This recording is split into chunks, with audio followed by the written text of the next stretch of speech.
હવે પત્રાંક 320. આમાં એક ગાથા કૃપાલ દેવે ખાલી સુમતીનાથ ભગવાનની ટાંક્યું છે. એટલો જ પત્ર છે, 2 લીટીનો. પત્ર કોના પર છે ખબર નથી. પત્રાંક 320, મુંબઈ, મહાસુદ 13, બુદ્ધ 1948. શ્રી સુમતીનાથ ભગવાનનું સ્તવન, દેવચંદ્રજી. જીવન વિપુગલી નૈવ પુગલ કદા, પુગલાધાર નહીં તાતરંગી. જીવન વિપુગલી નૈવ પુગલ કદા, પુગલાધાર નહીં તાતરંગી. પરતણો ઈશ નહીં અપર ઐશ્વર્યતા, વસ્તુ ધર્મે કદા ન પરસંગી. પરતણો ઈશ નહીં અપર ઐશ્વર્યતા, વસ્તુ ધર્મે કદા ન પરસંગી. અહો શ્રી સુમતિજીન શુદ્ધતા તારી, સગુણ પર્યાય પરિણામ રામી. આમાં કહ્યું જીવ અને પૂતગલ અથવા જળ અને ચેતન બંને જુદા છે. આ શરીર અને આત્મા બે ભિન્ન છે. આ ભાવ બતાવવા માટે આ કૃપાલદેવે ગાથા ટાંકી છે. એમની સાખ લીધી દેવચંદ્રજી પણ એ જ કહ્યું જીવ નવી પુગલી. આ જીવ તે પુગલ નથી. પુગલી એટલે પૂતગલ નો બનેલો નથી. આપણો આત્મા પૂતગલ પરમાણુ નો બનેલો નથી. શરીર છે તે પૂતગલ પરમાણુ નું બનેલું છે. પૂતગલ પરમાણુ જળ છે, જ્યારે આત્મા ચેતન છે. પૂતગલ પરમાણુના ધર્મો રૂપ, રસ, ગંધ, સ્પર્શ છે, જ્યારે આત્માનો ધર્મ જ્ઞાન, દર્શન છે. જે હંમેશા જાણ કરે, જોજો કરે તે આત્મા ને જે કદી જાણી ન શકે, કદી જોઈ ન શકે તે જળ. એમ ચેતન અને આત્માને આકાશ પાતાળ જેટલું અંતર છે. કોઈ રીતે બે હોઈ શકે નહીં. જળ ભાવે જ જળ પરિણમે, ચેતન ચેતન ભાવ, કોઈ પલટે નહીં છોડી આપ સ્વભાવ. એટલે અહીંયા કે છે જીવ નવી પુગલી નૈવ પુગલ કદા. આ જીવ છે તે નવી પુગલી એટલે પૂતગલનો બનેલો નથી, તેમજ નૈવ પુગલ કદા ન એવા પૂતગલ કદા. એ કદી પણ એ પૂતગલનો નથી, પૂતગલ દ્રવ્ય નથી. નૈવ પુગલ કદા એટલે પૂતગલ દ્રવ્ય પણ નથી. પુગલાધાર નહીં તાતરંગી એટલે પૂતગલનો આધાર નથી. પૂતગલ પરમાણુના આધાર રહેલ છે, એ તો આત્માના પ્રદેશને આધાર રહેલો છે. પુગલ આધાર નહીં તાતરંગી એ પૂતગલના રંગવાળો નથી. રૂપ, રંગ, ગંધ, સ્પર્શ તે પૂતગલનો ધર્મ છે, આત્માનો નહીં. નહીં તાતરંગી પરતણો ઈશ નહીં એટલે ઈશ એટલે ઈશ્વર, સ્વામિત્વ. આત્મા પોતાની સ્વરૂપ સત્તા સિવાય બીજા અન્ય કોઈ પદાર્થનો સ્વામી નથી. કોઈ પણ અન્ય પદાર્થનો એ સ્વામી નથી. પોતાના સ્વરૂપનો સ્વામી છે. અસંખ્યાત પ્રદેશ એ પોતાના છે, એ સિવાય કોઈ પર પૂતગલ પદાર્થનો એ સ્વામી છે જ નહીં. પરતણો ઈશ નહીં, ઈશ્વર નથી. પરતણો ઈશ એટલે સ્વામી નથી. અપર ઐશ્વર્યતા એટલે પરની ઐશ્વર્યતા સ્વરૂપને વિશે હોય નહીં. પરનું ભૌતિક પદાર્થનું જે ઐશ્વર્ય છે તે જળ પદાર્થોમાં છે, આત્મામાં નથી. ઘરની સુંદરતા આપણે પૂતગલને લઈને કહીએ છીએ, આત્માની નથી. પરતણો ઈશ નહીં, પરની અપર ઐશ્વર્યતા. અપર એટલે પરની જે ઐશ્વર્યતા સ્વરૂપને વિશે હોય નહીં. કેમ કે તો અરૂપી પદાર્થ છે, જયારે પૂતગલ એ રૂપી દ્રવ્ય છે. અપર ઐશ્વર્યતા વસ્તુ ધર્મે કદા ન પરસંગી. વસ્તુ ધર્મે જોતા એટલે વાસ્તવિક રીતે જોતા તો આત્મા ન પરસંગી એટલે કર્મના સંગવાળો કદી છે જ નહીં. અનાદિકાલથી કર્મ સંગે રહેલો હોવા છતાં પણ એ કર્મથી જુદો છે. કર્મણ વર્ગણાઓથી જુદો છે. ભલે ને એકમેક થઈને રહેલો છતાં પણ ભિન્ન. વસ્તુ ધર્મે એટલે ખરેખર જોતા, નિશ્ચયથી જોતા, મૂળ સ્વરૂપે જોતા વસ્તુ ધર્મે કદા ન પરસંગી. એ પરનો સંગ એને છે જ નહીં.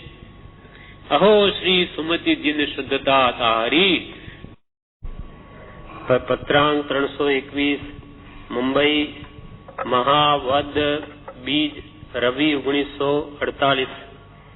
મુંબઈ મહાવદ બીજ રવિ 1948. અત્યંત ઉદાસ પરિણામે રહેલું એવું જે ચૈતન્ય તેને જ્ઞાની પ્રવૃત્તિમાં છતાં તેવું જ રાખે છે. અત્યંત ઉદાસ પરિણામે રહેલું એવું જે ચૈતન્ય તેને જ્ઞાની પ્રવૃત્તિમાં છતાં તેવું જ રાખે છે. તો પણ કહીએ છીએ માયા દુસ્તર છે, દુરંત છે, ક્ષણવાર પણ સમય એક પણ એને આત્માને વિશે સ્થાપન કરવા યોગ્ય નથી. એવી તીવ્ર દશા આવીએ અત્યંત ઉદાસ પરિણામ ઉત્પન્ન થાય છે. અને તેવા ઉદાસ પરિણામની જે પ્રવર્તના ગ્રસ્તપણા સહિતની તે અબંધ પરિણામી કહેવા યોગ્ય છે. જે બોધ સ્વરૂપે સ્થિત છે તે એમ કઠિનતાથી વર્તી શકે છે, કારણ કે તેની વિકટતા પરમ છે. વિદેહીપણે જનક રાજાની પ્રવૃત્તિ તે અત્યંત ઉદાસ પરિણામને લીધે રહેતી. ઘણું કરીને તેમને તે સહજ સ્વરૂપમાં હતી, તથાપિ કોઈ માયાના દુરંત પ્રસંગમાં સમુદ્રને વિશે જેમ નાવ યત કિંચિત ડોલાયમાન થાય તેમ તે પરિણામનું ડોલાયમાન થવાપણું સંભવિત હોવાથી પ્રત્યેક માયાના પ્રસંગમાં કેવળ જેની ઉદાસ અવસ્થા છે એવા નિજગુરુ અષ્ટાવક્રની શરણતા સ્વીકારી હોવાથી માયાને સુખે તરી શકાય એમ થતું હતું. કારણ કે મહાત્માના આલંબનની એવી જ બલવત્તરતા છે. આ પ્રમાણે આટલો નાનો પત્ર કૃપાલે લખ્યું છે. એમાં કહ્યું કે અત્યંત ઉદાસ પરિણામે રહેલું એવું જે ચૈતન્ય તેને જ્ઞાની પ્રવૃત્તિમાં છતાં તેવું જ રાખે છે. અત્યંત ઉદાસ પરિણામ જેને થયા છે એવા જ્ઞાની પુરુષો અત્યંત વિરક્ત ભાવ જેને પ્રગટ્યો છે, વૈરાગ્ય ભાવ, વિતરાગ ભાવ અંતરમાં છે, એવો જેનો આત્મા છે એવા જ્ઞાની પુરુષોને ગમે તેવી પ્રવૃત્તિ હોય છતાં પણ તે આત્માને તેવો જ રાખી શકે છે. જ્ઞાન વૈરાગ્ય શક્તિ આત્મજ્ઞાન પ્રગટ્યું છે, તેને લઈને સંસાર પ્રત્યે વિરક્ત ભાવ ઉપજ્યો છે, તેને લઈને પ્રારબ્ધ ઉદય અનુસાર પ્રવર્તન હોવા છતાં પણ તે આત્મ પરિણતિને ભાવને સાચવી શકે છે. અત્યંત ઉદાસ પરિણામે રહેલું એવું જે ચૈતન્ય તેને જ્ઞાની પ્રવૃત્તિમાં છતાં પણ તેવું જ રાખે છે. તો પણ કહીએ છીએ માયા દુસ્તર છે, દુરંત છે, ક્ષણવાર પણ સમય એક પણ એને આત્માને વિશે સ્થાપન કરવા યોગ્ય નથી.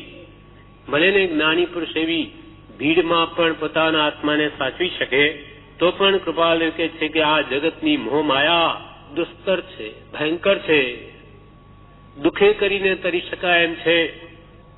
આ માયા મોહ દુસ્તર છે, દુરંત છે, ક્ષણવાર પણ એક સમય માત્ર પણ એ માયા મોહને આત્માને વિશે સ્થાપન કરવા યોગ્ય નથી.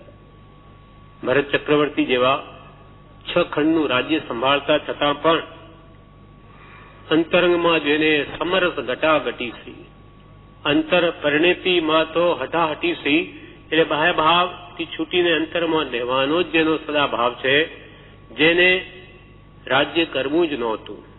ઋષભદેવ ભગવાનની સાથે દીક્ષા લેવી હતી, પણ ભગવંતની એવી આજ્ઞા થઈ કે તું રાજ્ય સંભાળ.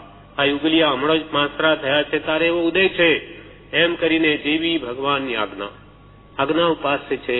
અંતરમાં જેને રાજ્ય જોઈતું નથી, અનાસક્ત ભાવ છે, વૈરાગ્ય ભાવ છે, વિતરાગ ભાવ છે, એમાં અત્યંત વિરક્તા આવી. એટલે એક વાર તો જયારે ભગવાનને દર્શન કરવા જાય છે ઋષભદેવ ભગવાન, તે વખતે એવી ભાવના ભાવે છે જે બ્રહ્મચારીજીએ ઋષભદેવ ભગવાનના ચરિત્રમાં પ્રજ્ઞાબોધમાં લખી છે કે આ સંસારે રે હું હજી ડૂબ્યો, આ સંસારે રે હું હજી ડૂબ્યો. પામ્યો ન કેવળ જ્ઞાન, પામ્યો ન કેવળ જ્ઞાન.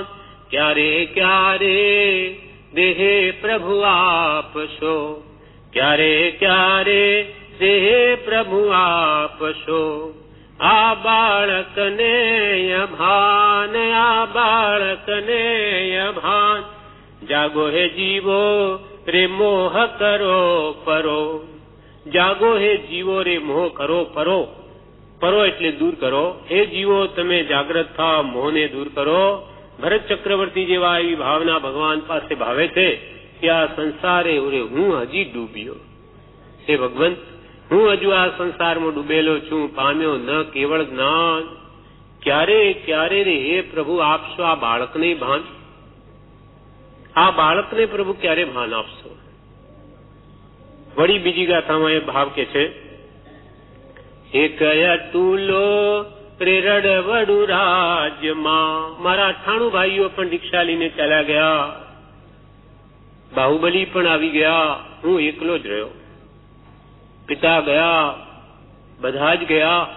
એટલે કે છે એક અતુલો, એકલો હું જ. 100 ભાઈઓ માનું હું એકલો. 2 બહેનો હતી બ્રાહ્મી સુંદરી, એ પણ ગઈ. એક અતુલો રે રડવડુ રાજ્યમાં, એક અતુલો રે રડવડુ રાજ્યમાં. દુઃખી અંધા સમાન, દુઃખી અંધા સમાન. દીધું આપે રે ભૌતિક રાજ્ય, દીધું આપે રે ભૌતિક રાજ્ય. દ્યો હવે કેવળ જ્ઞાન, દ્યો હવે કેવળ જ્ઞાન. જાગો હે જીવો રે મોહ કરો પરો. એક અતુલો એકલો હું આ રાજ્યમાં રડવણું જાણે દુઃખી આંધળાની જેવો. કોઈ મને માર્ગદર્શન આપનાર અહીંયા ઘરમાં નથી ને આપે દીધું આપે ભૌતિક રાજ્ય આપ્યું. હવે તો મને મોક્ષનું રાજ્ય આપો, મોક્ષરૂપી નગરીનો રાજા બનાવો, અર્થાત મને મોક્ષ સુખ આપો. દીધું ભૌતિક, દીધું આપે રે ભૌતિક રાજ્ય. આ દ્યો હવે કેવળ જ્ઞાન. જાગો હે જીવો રે મોહ કરો પરો. હે જીવો જાગ્રત થાઓ અને હવે આ મોહને તમે હણી નાખો. એવા ત્યાં રહેતા છતાં જેને જ્ઞાની પ્રાપ્તિ છે, છતાં કેવી ઉત્કૃષ્ટ ભાવના ભાવે છે. તેથી એવી ભાવના સાથે ભગવાનની સ્તુતિ અંતરમાં કરતા આંખોમાંથી આંસુ આવી રહ્યા છે, નીર ઝરી રહ્યું છે. એ સ્તુતિ કરતા એમને એકદમ વિચાર આવ્યો કે હો અવધિ જ્ઞાન પ્રગટ થઈ, એટલી નિર્મળતા થઈ ગઈ આવી સ્તુતિથી. અને અવધિ જ્ઞાનના બળે જાણ્યું કે હવે ભોગાવલી કર્મ થોડું જ બાકી છે. અશ્રુ સાથે રે સ્તુતિ કરી જાગ, અશ્રુ સાથે રે સ્તુતિ કરી હા, અશ્રુ સાથે રે સ્તુતિ કરી બેસતા, અશ્રુ સાથે રે સ્તુતિ કરી બેસતા. પ્રગટ્યું અવધિ જ્ઞાન, પ્રગટ્યું અવધિ જ્ઞાન. તેથી જાણ્યું તે કર્મ હજી ભોગવે, તેથી જાણ્યું રે કર્મ હજી ભોગના. બાકી અલ્પ પ્રમાણ, બાકી અલ્પ પ્રમાણ.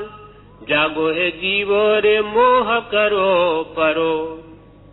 અશ્રુ સાથે સ્તુતિ કરી બેસતા પ્રગટ્યું અવધિ જ્ઞાન. ભગવાનની સભામાં કૃષ્ણને ભગવાનનું સમર્થન લાગ્યું છે. એ સભામાં સ્તુતિ કરી બેસતા પ્રગટ્યું અવધિ જ્ઞાન. તેથી જાણ્યું રે કર્મ હજી ભોગના. બાકી અલ્પ પ્રમાણ, અલ્પ માત્ર કર્મ બાકી રહ્યા છે. તો કેટલી બધી અંતરંગ આત્મ જાગૃતિ હશે, વૈરાગ્ય ભાવ હશે કે એટલું બધો કેટલું મોટું રાજ્ય, એની કલ્પના પણ આપણે શું કરી શકીએ. કરોડો, અબજો અને 32 એ જે 6 ખંડનું આધિપત્ય જેની પાસે છે, કેટલો મોટો પરિવાર, કેટલું મોટું રાજ્ય, છતાં પણ સમરસ ઘટાઘટી, સમરસ સમતા રસમાં જીવે. મારું કઈ છે જ નહીં, આ મારું છે નહીં, ઋષભદેવ ભગવાનનું છે. એવો મમત્વ ભાવ કાઢીને નિર્લેપપણે રહે છે. એટલે અહીંયા કૃપાલદેવે કહ્યું, અત્યંત ઉદાસ પરિણામે રહેલું એવું જે ચૈતન્ય તેને જ્ઞાની પ્રવૃત્તિમાં છતાં તેવું જ રાખે છે. તો પણ કહીએ છે કે માયા દુસ્તર છે, દુરંત છે, આ મોહ માયા ભયંકર છે, એક ક્ષણ પણ ત્યાં અવકાશ આપવા જેવું નથી. તો પણ કહીએ છીએ માયા દુસ્તર છે, દુરંત છે, ક્ષણવાર પણ સમય એક પણ એને આત્માને વિશે સ્થાપન કરવા યોગ્ય નથી. સદા જાગ્રત રહેવા જેવું છે, નહીં તો એક ક્ષણમાં કેવા ભાવ થઈ જશે, શું થઈ જશે કઈ કહેવાય નહીં. એક ક્ષણ પણ એ સમય એક પણ એને આત્માને વિશે સ્થાપન કરવા યોગ્ય નથી. એવી તીવ્ર દશા આવીએ અત્યંત ઉદાસ પરિણામ ઉત્પન્ન થાય છે. એવી તીવ્ર આત્મદશાને રાખતા અત્યંત ઉદાસ પરિણામ, અત્યંત વિરક્ત ભાવ ઉત્પન્ન થાય છે, પ્રગટે છે. અને તેવા ઉદાસ પરિણામની જે પ્રવર્તના ગ્રસ્તપણા સહિતની, ભલે ઘરમાં હોય, કૃપાલદેવને પણ આ અનુભવ છે પોતાનો, તે ગ્રસ્તમાં રહેવા છતાં પણ પરિણતિને કેમ સાચવવી અથવા સાચવી રહ્યા છે. અને તેવા ઉદાસ પરિણામની જે પ્રવર્તના ગ્રસ્તપણા સહિતની તે અબંધ પરિણામી કહેવાયું છે. આવો અંતરંગ સમરસ ઘટાઘટી સ્વરૂપમાં રમનારા એ મહાત્મા ભલેને ઘરમાં હોય છતાં તે અબંધ પરિણામી કહેવાયું છે. ત્યાં પણ તે બંધાતા નથી. ભલે જગતને દેખાય કે એમને કુટુંબ છે, ધન છે, પુત્ર છે, વ્યવહાર છે, વેપાર છે, જે કંઈ પણ વ્યવસાય છે કે રાજી કરે, છતાં પણ એ અલિપ્ત છે. કેમ કે એવી અત્યંત તીવ્ર ઉદાસ પરિણામ અંતરંગમાં છે. માટે કહ્યું કે સંમદિથી ન કરી પાવમ. જ્ઞાન વૈરાગ શક્તિના કારણે એ ગમે ત્યાં ઘરમાં કે ગમે ત્યાં રહેવા છતાં પણ એ પાપ કરતા નથી. જે બોધ સ્વરૂપે સ્થિત છે તે એમ કઠિનતાથી વર્તી શકે છે, કારણ કે તેની વિકટતા પરમ છે. જે આત્મ સ્વરૂપમાં સ્થિત છે, બોધ સ્વરૂપે સ્થિત છે, તે એમ કઠિનતાથી વર્તી શકે, કારણ કે તેની વિકટતા પરમ છે. જે આત્મ સ્વરૂપમાં રમનારા એવા જ્ઞાનીઓ પણ આ માયાને દુઃખે કરીને તરી શકે, તો આ પામર વિચારવાનું શું ગજું છે કે જે ત્યાં રહી શકે, ટકી શકે. જે બોધ સ્વરૂપે સ્થિત છે તે એમ કઠિનતાથી વર્તી શકે છે, કારણ કે તેની વિકટતા પરમ છે. સગર ચક્રવર્તી હતા. પહેલા ઋષભદેવ બીજા અજીતનાથ ભગવાનના સમયમાં થયા. ઋષભદેવ ભગવાનના સમયમાં ભરત ચક્રવર્તી થયા. બીજા અજીતનાથ ભગવાનના કાકાના દીકરા ભાઈ જ હતા. કોણ? સગર ચક્રવર્તી. જેને 60,000 પુત્રો હતા. 60,000 તો પુત્રો હતા. શું નહીં, આ સગર ચક્રવર્તી. સગર ચક્રવર્તીને 60,000 પુત્રો હતા. હવે એમણે એક દિવસ શું વિચાર થયો કે ભરત મહારાજાએ અષ્ટાપદ પર્વત ઉપર 24 તીર્થંકરો હજુ થવાના છે. એક ઋષભદેવ થયા. એના પહેલા તો એમણે વિચાર કરીને ભરત મહારાજને એટલો એ ભક્તિ એટલે દરેક ભગવાનની જેવા કલર એમના શરીરના હતા, લાલ, પીલા કે જે કંઈ પણ હોય કે ગોલ્ડન, સોનેરી, એવી જ મૂર્તિ ભરાવી રત્નોની. તેના માપની 500 ધનુષકાયા ઋષભદેવ ભગવાન એટલી ઊંચી મૂર્તિ ભરાવી. એમ દરેક ભગવાનના વર્ણ પ્રમાણે, માપ પ્રમાણે અષ્ટાપદ પર્વત ઉપર એવી મૂર્તિઓ રત્નોની બનાવી. ભક્તિ છે, ચક્રવર્તી છે, એટલી સમૃદ્ધિ છે, તે એમ કરી શકે. હવે પુત્રોને, સગર ચક્રવર્તીના પુત્રોને એવો વિચાર આવ્યો કે આગે ભયંકર કલયુગ આવી રહ્યો છે, તો તે સમયના લોકોએ રહેવા દેશે નહીં. આટલા હીરા, માણેક, મોતી, ટકવા જ લઈ જશે, બધું તોડી ભાંગીને બધું લઈ જશે. એટલે એને આપણી રક્ષા કરવી જોઈએ. આપણે બનાવી નથી શકતા પણ રક્ષા તો કરીએ. એમ કરીને કાંકણી, રત્ન વગેરે જે પોતાના પિતાના હતા, નવનિબધાન 14 રત્નો, એમાં એક કાંકણી રત્ન હોય, જેનાથી જેટલું ખોદવું હોય તેટલું ઝડપથી બધું ખોદી શકાય. એક રત્નના 1000 દેવતા અધિષ્ઠાયક હોય છે. તેનાથી એ જાત્રા કરવા નીકળ્યા. હવે એમને રાજ્ય એક તો લોહી છે ક્ષત્રિયોનું, પિતાએ તો બધું જીતેલું છે, છોકરાઓને કરવું શું? એટલે એમનું લોહી ઉકળે એટલે કરવું. અમે કે જાત્રાએ જઈએ. જાત્રાએ જતા આ એમને વિચાર આવ્યો કે આ અષ્ટાપદ પર્વતની આપણે રક્ષા કરી. હવે ખાઈ ખોદવા માંડી. એટલી બધી ખાઈ ઊંડી ખોદી એ રત્ન વડે કે ભુવનપતિ ના દેવતાનો વિમાનમાં તે તૂટવા માંડ્યા. એટલે દેવતા આવીને કહ્યું કે આ શું કરો છો તમે? તો કે અમે તો આ તીર્થની રક્ષા કરીએ. અરે અમારા બધા મહેલો ધામો તૂટી જાય. તો કે ભલે નહીં કરીશ. બંધ કરી દીધું. હવે પછી એ બેમાંના એકને 60,000માંના કોઈને વિચાર આવ્યો કે આપણે આટલું બધું ખોદ્યું તો છે, પણ આપણે એમ કરીએ એમાં ભલે હવે આગળ નહીં ખોદીએ પણ છે એમાં તો પાણી ભરી દઈએ, પછી કોઈ જઈ જ નહીં શકે ઉપર. એટલે એમને ગંગા નદીનો વાળો તેમાં લાવીને વાળી દીધો. હવે એકદમ પાણી ભરાઈ ગયું. એ પાણી એમના ભુવનમાં જવા માંડ્યું નીચે. એટલે આવ્યા પાછા. આ પછી તો હવે તો એ જેનો અગ્નિકુમાર દેવતા એને તો હવે પૂછ્યું જ નહીં કે તમને ના પાડી છતાં આવું કરો. એટલે એને તો પોતાની દેહ છે અગ્નિ વડે ફેલાવી અને 60,000 પુત્રોને પણ બાળી નાખ્યા. હા, લેશ્યા એવી જે કેમ અગ્નિ પ્રગટાવી દેવતા છે અને એનાથી બાળી નાખ્યા. હવે આ સમાચાર ચક્રવર્તીને આપવા છે. કેવી રીતે આપવા? કેમ કે અંતરંગમાં સમરસ ઘટાઘટી બનાવવા નિમિત્ત બનશે ત્યારે કેવી હટાહટી થશે ખબર પડી જશે. હવે તે વખતે કોઈની હિંમત ચાલી નહીં. એટલે દેવે ઇન્દ્રે વિચાર કર્યો કે કઈ પોતે બ્રાહ્મણનું રૂપ લઈ અને માથા કૂટતો વગેરે એમ આવ્યો કે અરે શું કરું એમ તેમ. અરે મહાત્મા શું થઈ ગયું? બ્રાહ્મણનું રૂપ કર્યું. પણ હવે કરે કે મારો પુત્ર મરી ગયો આમ તેમ. ત્યારે સગર ચક્રવર્તી કહે કે ભાઈ આ સંસારમાં તો બધું અનિત્ય છે, નાશવંત છે, બધા મરવાના છે, કોઈ શાશ્વત નથી. તોય રડે. તો આ બધું એને સમજાવવા માટે બધું કર્યું. આમ કરીને તો કે વાત તો સાચી છે પણ રહેવાતું નથી. તો કે આ બધું નાશવંત છે એમ કરીને ઘણો એમનો અંતરનો ભાવ એવો બહાર કાઢ્યો.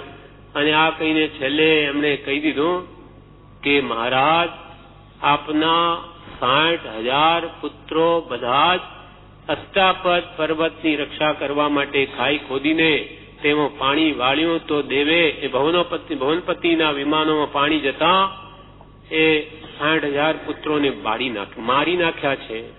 કે જેવું એ સાંભળ્યું કે રાજ સિંહાસન પર જ મૂર્છા ખાઈને પડી ગયા.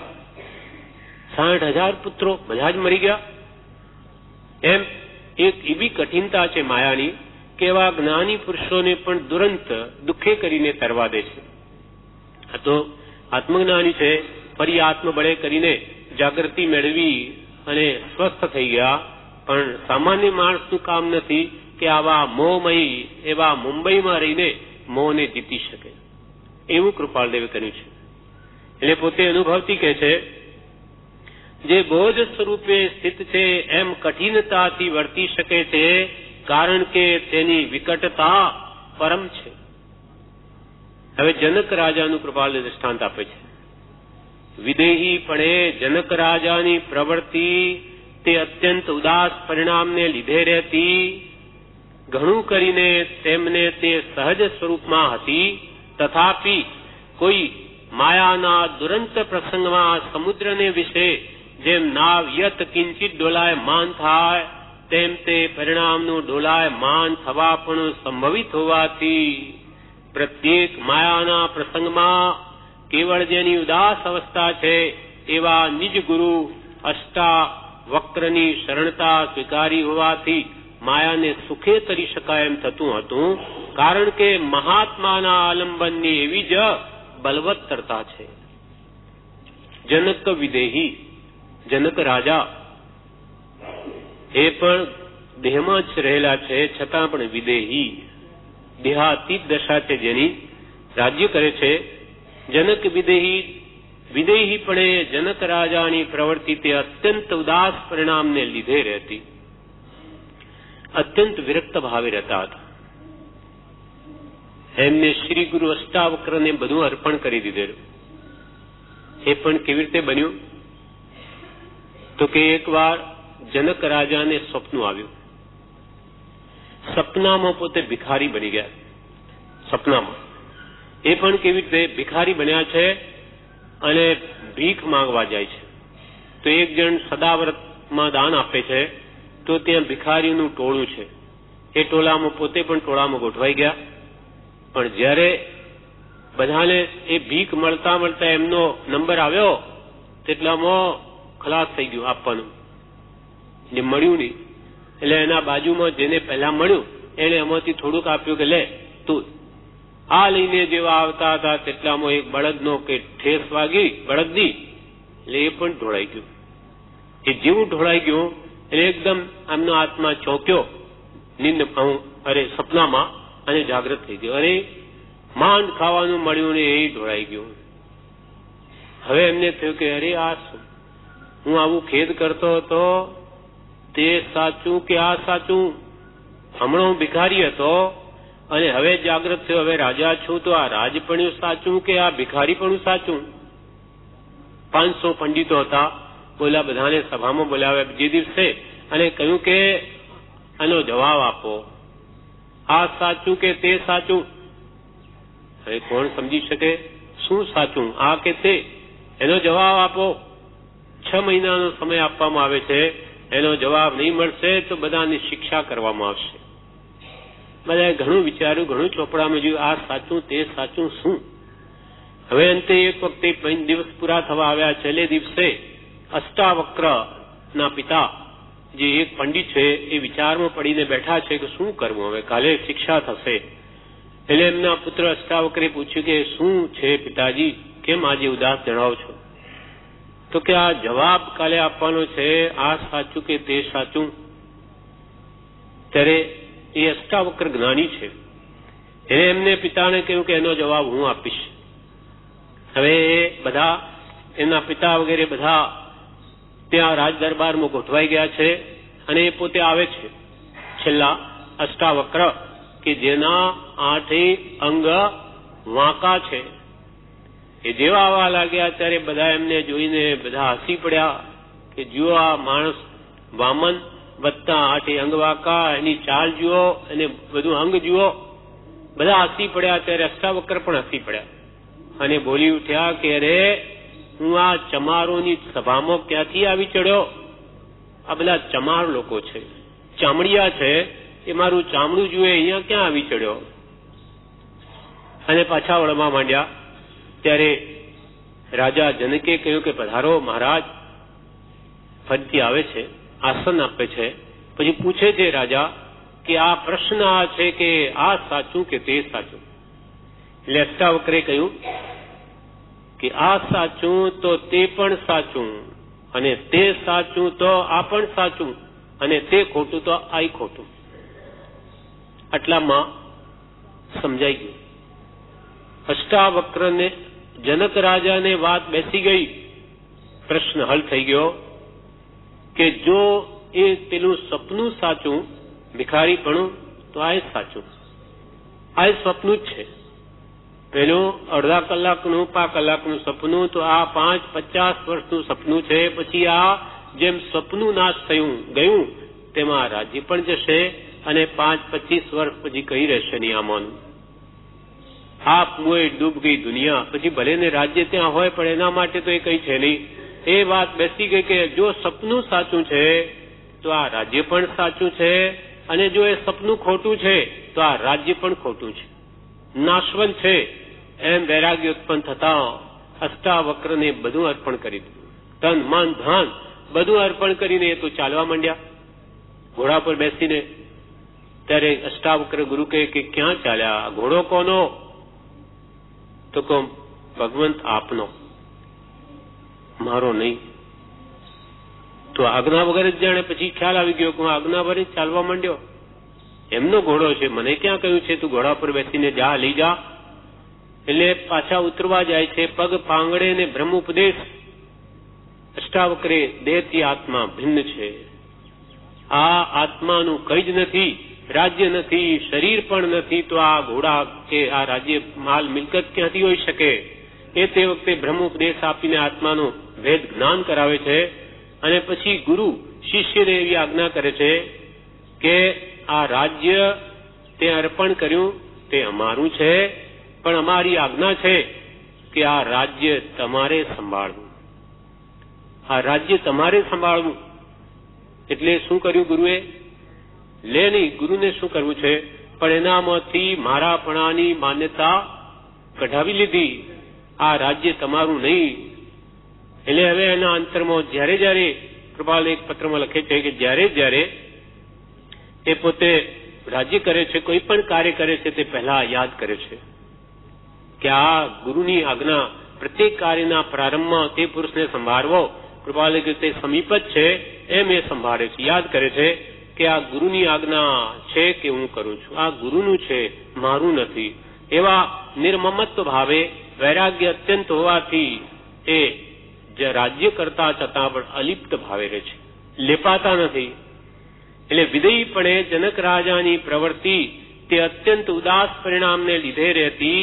ઘણું કરીને તેમને તે સહજ સ્વરૂપમાં હતી. કૃપાલદેવે એક પત્રમાં જણાવ્યું છે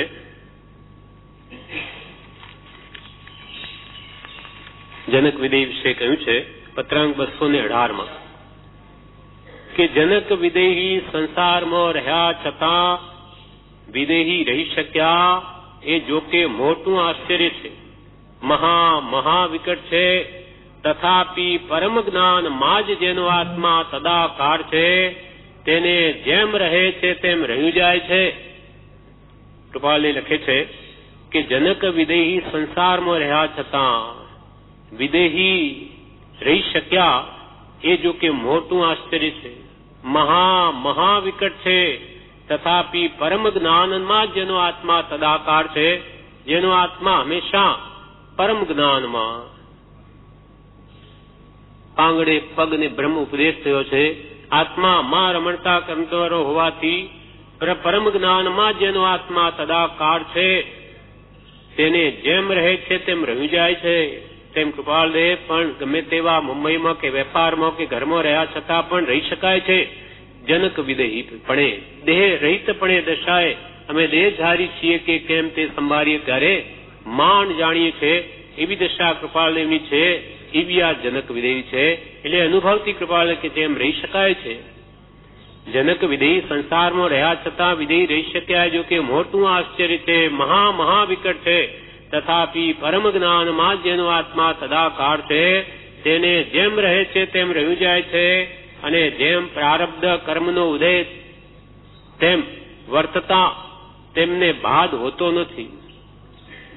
દેહ સહિતનું જેનું અહમપણું મટી ગયું છે, હું દેહાદિ સ્વરૂપ નથી, દેહ સ્ત્રી પુત્રાદિ મારાથી શુદ્ધ ચેતન સ્વરૂપ અવિનાશી હું આત્મા છું એમ જેને થઈ ગયું છે, દેહ સહિતનું જેનું અહમપણું મટી ગયું છે, દેહાદિમાં અહમપણું મટી ગયું છે, એવા તે મહાભાગ્યનો દેહ પણ આત્મભાવે જ જાણે વર્તતો હતો. એવા મહાભાગ્યશાળી એવા જનક વિદેયનો દેહ પણ જાણે આત્મભાવે જ વર્તતો હતો. તો પછી તેમની દશા ભેદવાળી ક્યાંથી હોય? તો એમની દશા ભેદવાળી કે ક્યાંથી હોય? એવી દશા એમની વર્તી હતી. માટે તે ઘરમાં રહ્યા છતાં પણ દેહાતીત દશાએ રહેલા હતા. એ જ વાત પ્રભુશ્રી પણ કે છે 461 પાન ઉપર જણાવે છે ઉપદેશામૃતમાં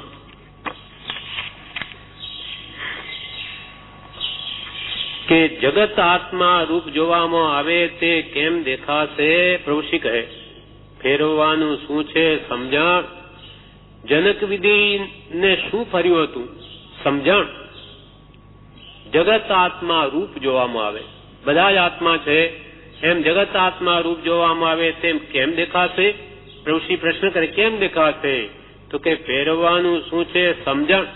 સમજણ ફેરવીએ તો દેખાય કે હું છું તો આ બધું દેખાય છે, હું નહીં હોય તો ક્યાંથી દેખાય? એટલે પહેલો આત્મા અને પછી જડ. હું છું તો આ છે, હું નથી તો આ કઈ નથી. અર્થાત પૂતગલ પરમાણુ પૂતગલમાં છે આ જે કઈ સારું નરસું કઈ હું આત્મા છું તો બધું રમણીય લાગે છે, હું નહીં હોઉં તો બધું જળવત છે. એટલે જ્યાં દ્રષ્ટિ જોઈએ ત્યાં પુરુષ કે પેલા આત્મા જોવો, હું છું તો આ બધું છે. એમ જગત આત્મા રૂપ માનવામાં આવે તે કેમ દેખાશે તો કે ફેરવવાનું શું છે? સમજણ. અને એ જનક વિદયને શું ફર્યું હતું? સમજણ ફરી ગઈ. હું છું તો આ તો બધું જળ પદાર્થો છે એવી સમજણ જનક વિદયને થઈ જવાથી એને બધું નાશવંત ભાસતું હતું. સમજણ એ સુખ છે, અણસમજણ એ દુઃખ છે. એટલે પ્રભુ શ્રી કે સમજાઈ ગયું તો બસ થઈ ગયું. જનક વિદયને શું ફર્યું હતું? સમજણ. ઝૂંપડા બળતા જોઈ બધા સંન્યાસીઓ તુમડી વગેરે લેવા દોડ્યા, પણ જનક વિદયને એ વિચાર્યું કે નગરી બળતા મારું કંઈ બળતું નથી. એકવાર શું બનેલું, આ કથા નીચે આપી છે કે જનક વિદ્યાના ગુરુ અષ્ટાવક્ર જયારે જનક રાજા સભામાં આવે ત્યારે વ્યાખ્યાન આપતા, અને ત્યારે શ્રોતાઓમાં ઘણા સંન્યાસીઓ પણ હતા. એ નદી કિનારે ઝૂંપડા બાંધીને બધા રહેલા હતા, અને તેમને એવી ઈર્ષા થવા લાગી કે આપણે તો ત્યાગી છીએ, છતાં પણ આ જનક રાજા ગ્રસ્ત હોવા છતાં ગુરુ તેમનું કેટલું બહુમાન રાખે છે.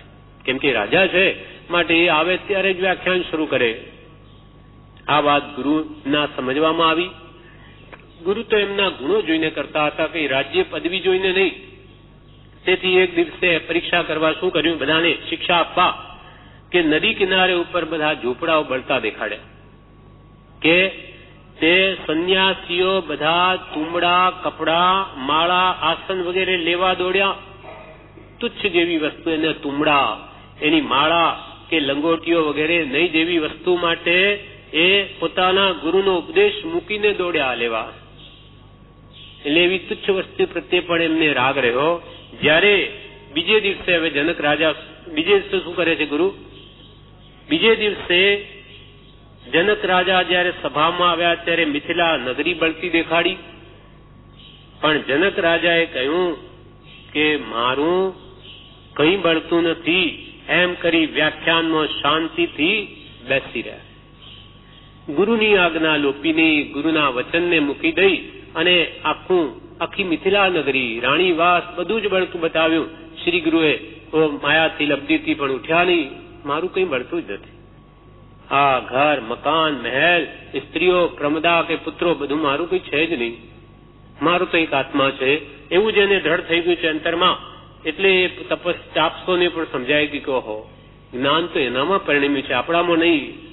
માટે જનક વિદયને એવો બોધ અંતરમાં પરિણમેલો. શા માટે, કેવી રીતે થયેલું તે પ્રભુ શ્રી કહે છે, દર્શન મોહ વ્યતીત થઈ ઉપજ્યો બોધ જે એ સમજણ ફરી હતી ને એ જ ફેરવવાની છે. એમનો દર્શન મોહ, મિથ્યાત્વ ઘટી ગયેલું, એટલે એમની સાચી સમજણ થઈ જવાથી એમનાથી એવું રહી શકાય. એટલે ફેરવવાનું શું છે? સમજણ.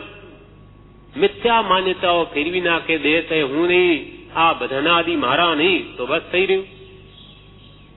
સમજણ ફેરવવાની છે. બીજું બધું છે તે પડી રહેવાનું છે. બીજું બધું છે તે પડી રહેવાનું છે. શ્રેણિક રાજા અને અનાથી મુનિનો બોધ થયો. સમજણ ફરી, મારું મનાતું હતું તે મારાપણું મટી ગયું. બાકી બધું રાજ, પાટ, વૈભવ, સ્ત્રી વગેરે જે પ્રારબ્ધ હતું તે પ્રમાણે રહ્યું. અનાથી મુનિના સમાગમે શ્રેણિક રાજાને શું ફરી ગયું? સમજણ ફરી ગઈ. અજ્ઞાન ફીટીને સમ્યક જ્ઞાન થઈ ગયું. દેહમાં આત્મબુદ્ધિ મટી ગઈ, અથવા જે પરને પોતાપણું માનતો હતો મમત્વ ભાવ ચાલ્યો ગયો, દેહમાં અહંભાવ ચાલ્યો ગયો, એટલે સંકિત થયું. એવી ફેરવાનું આપણે શું છે? સમજણ. શ્રેણિક રાજા અને અનાથી મુનિનો બોધ થયો. સમજણ ફરી, મારું મનાતું હતું તે મારાપણું મટી ગયો.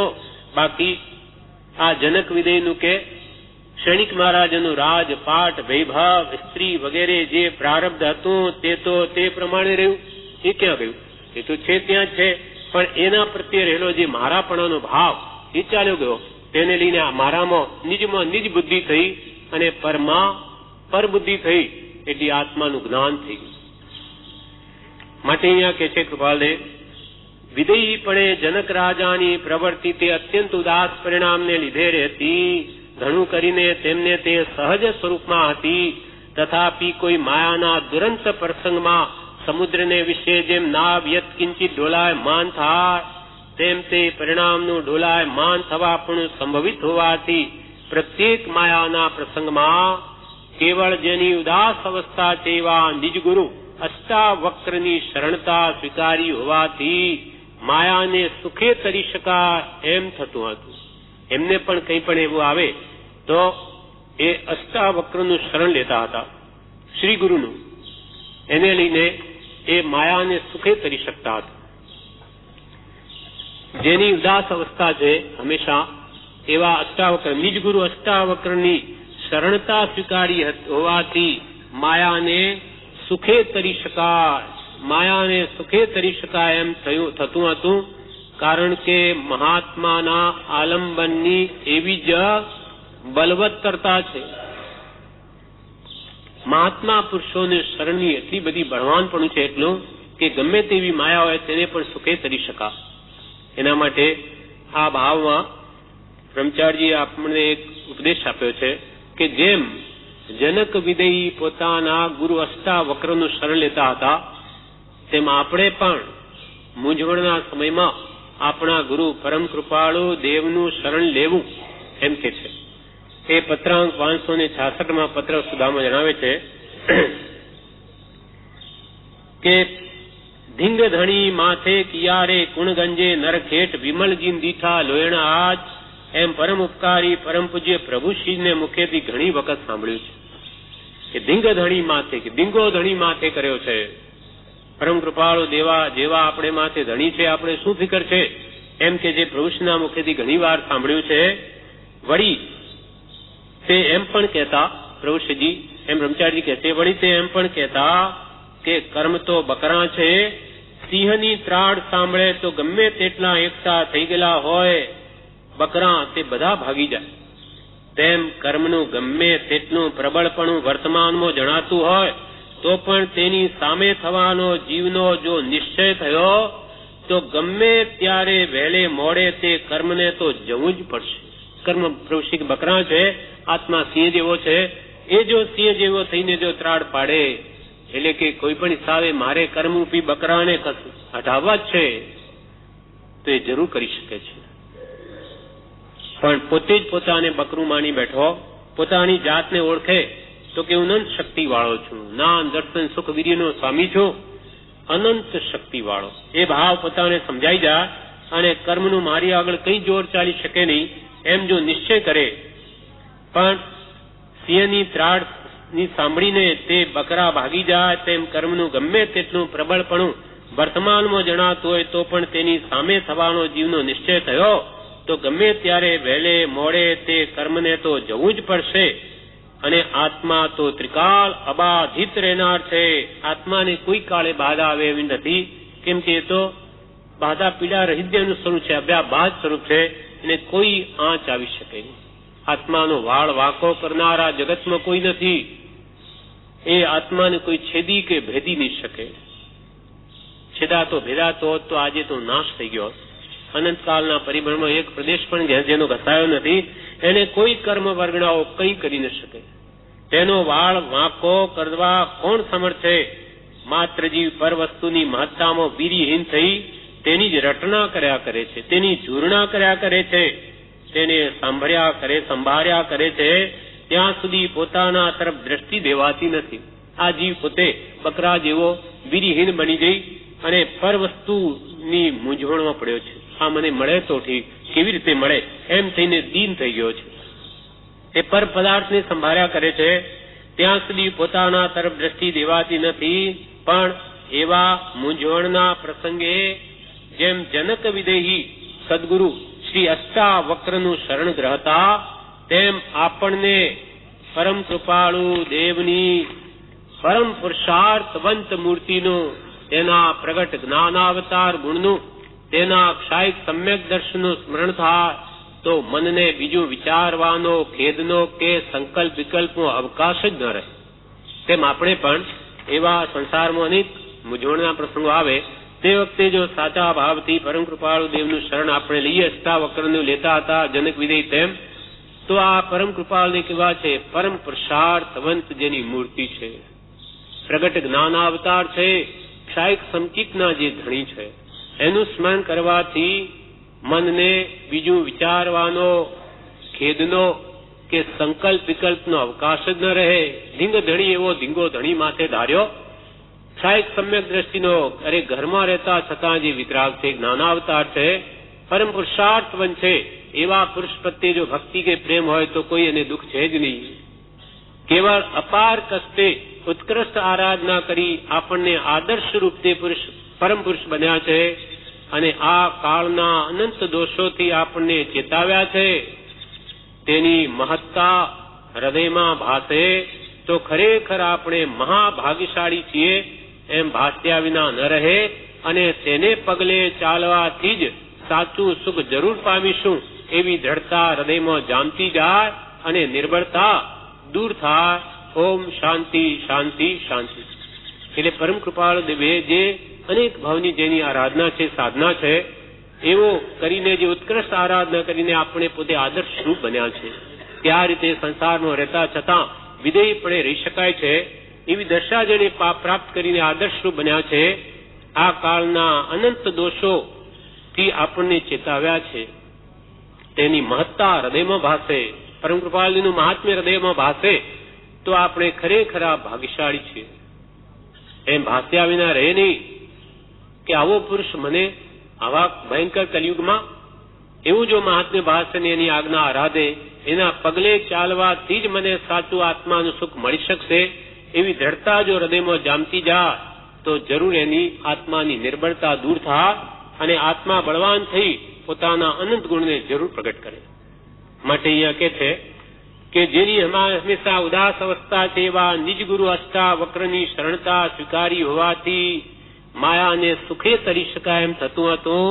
કારણ કે મહાત્માના આલંબનની એવી જ બલવત્તરતા છે, મહાત્મા પુરુષોના શરણની આવું જ અત્યંત બળવાનપણું છે.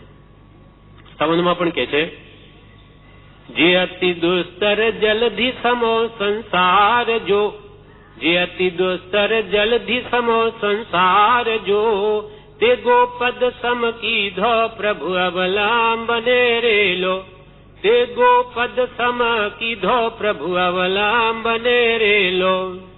અતિ દુસ્તર, મહા મુશ્કેલી આ સંસાર સમુદ્ર તરી શકા તેને કે છે કે ગોપદ સમ કરી નાખ્યો. ગાયની ખરી બરાબર.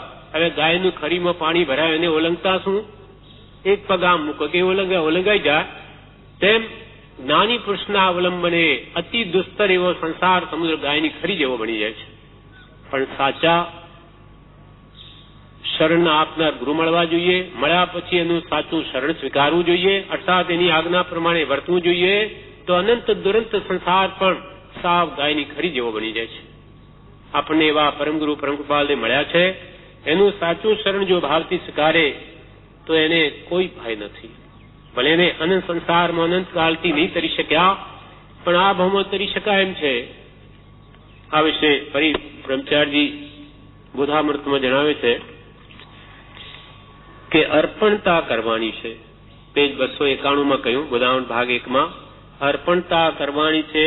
તે અહમ મમત્વ ભાવ દેહાદીમાં થાય છે તે મટાડવા કરવાની છે.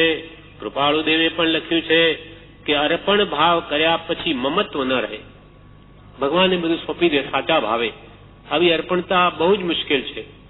અનાદિનો શરીરમાં હું પણ કે કુટુંબ આદિ ધનાદિમાં જે મારાપણું છે એ તોડવું સહેલું નથી, અતિ દુષ્કર છે.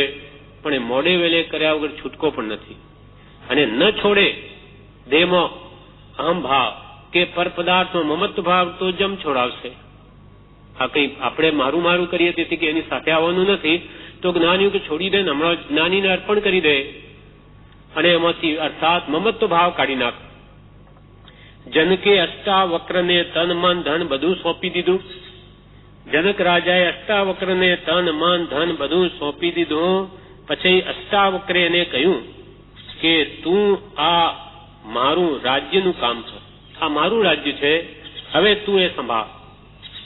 જનક રાજા આ ગુરુનું રાજ્ય છે, હું તો નોકર છું એમ ગણી રાજ્ય કરતા. જનક રાજા આ મારા ગુરુનું રાજ્ય છે, હું તો નોકર છું તેમનો એમ ગણી રાજ્ય કરતા. દરેક કામ કરતી વખતે પહેલા તે ગુરુને સંભાળતા. દરેક કામ કરતી વખતે પહેલા તે ગુરુને સંભાળતા.